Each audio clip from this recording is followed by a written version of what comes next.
Hello, I'm Larry Bryant with Lipscomb Insurance in Memphis, Tennessee. I want to talk to you today about bonds and the underwriting information that is needed in order to underwrite a bond. A bond, as I've discussed, is a financial instrument. It's like credit when you go to the bank, so therefore we're going to need financial statements.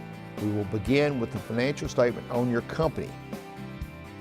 It would be great if you have a CPA and a CPA statement, but if you don't, we will work with what you have. Everyone will have an in-house balance sheet and profit and loss statement.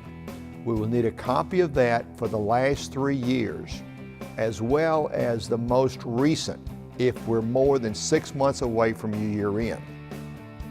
The reason I want to see a three-year statements is to see a track record. Are you making money?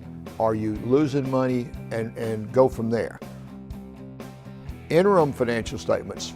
If you're more than 6 months away from your fiscal year end, we will need to see interim statements.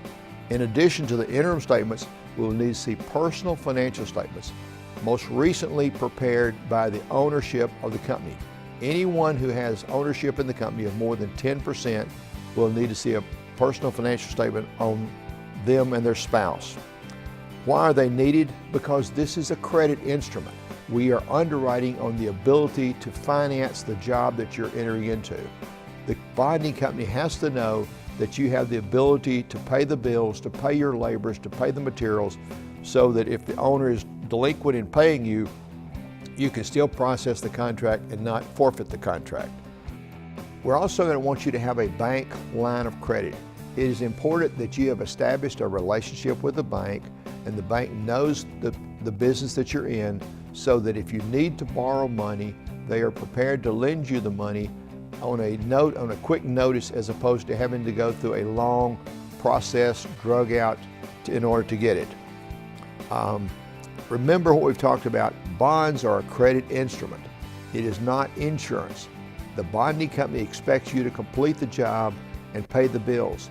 If there is a problem and the bonding company has to be called in, they are going to look to you to reimburse them, because you are going to indemnify them against a loss. So then there will be an indemnity agreement that the company must sign.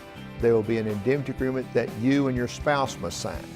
What that means is if there's a loss and the surety company has to pay out money, they're going to come back and look to the company or the principals of the company and their spouses to reimburse them.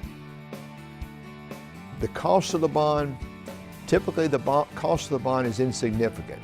License and permit bonds are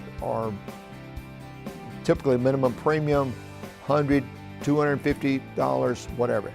Bid bonds, there is no charge for a bid bond. There's a charge for a contract bond only if you're the successful bidder. And the charge for a contract bond for janitorial service will be 1% of the amount of the contract amount if the bond is 100% of the amount of the contract. Example, if it's a $100,000 contract and the bond is a $100,000 bond, it will be 1% of the amount of the contract. Some owners will require a percentage bond, meaning if the contract were $100,000 and the amount of the bond was 20% of the amount of the contract, in that case, the charge will be 2% of the amount of the bond on the percentage bond. Lipscomb Insurance has been in business for more than 50 years.